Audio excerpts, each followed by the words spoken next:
ஜெயலலிதாவின் 36 கோடி ரூபாய் வருமான வரியை செலுத்த வருமான வரித்துறை அனுப்பிய நோட்டீஸை எதிர்த்து தீபா தாக்கல் செய்த மனுவை உயர்நீதிமன்றம் தள்ளுபடி செய்துள்ளது. கூடுதல் தகவல்களை எமது செய்தியாளர் ஆனந்த் வழங்க கேட்போம். ஆனந்த், இந்த வழக்கு தொடர்பான விரிவான தகவல்கள் என்ன? வணக்கம்.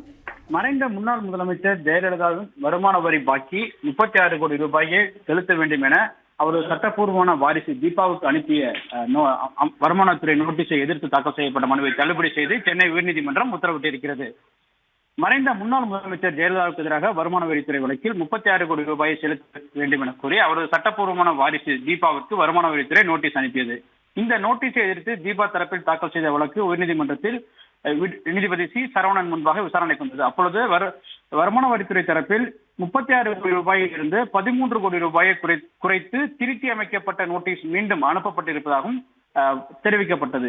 இதனை பதிவு செய்து கொண்ட நீதிபதி 36 கோடி ரூபாய் செலுத்த கோரி வருமான வரித்துறை அனுப்பிய நோட்டீஸை எதிர்த்து தாக்கல் செய்த வழக்கு செல்லத்தக்கதல்ல என்பதால் இந்த மனுவை தள்ளுபடி செய்வதாகவும் தீபாவின் மனுவை தள்ளுபடி செய்வதாகவும் நீதிபதி உத்தரவிட்டார். மேலும் தீபா சட்டப்படி மற்ற நிவாரணங்கள் கோரலாம் என தெரிவித்த நீதிபதி இந்த வழக்கை முடித்து வைத்து உத்தரவிட்டிருக்கின்றார்.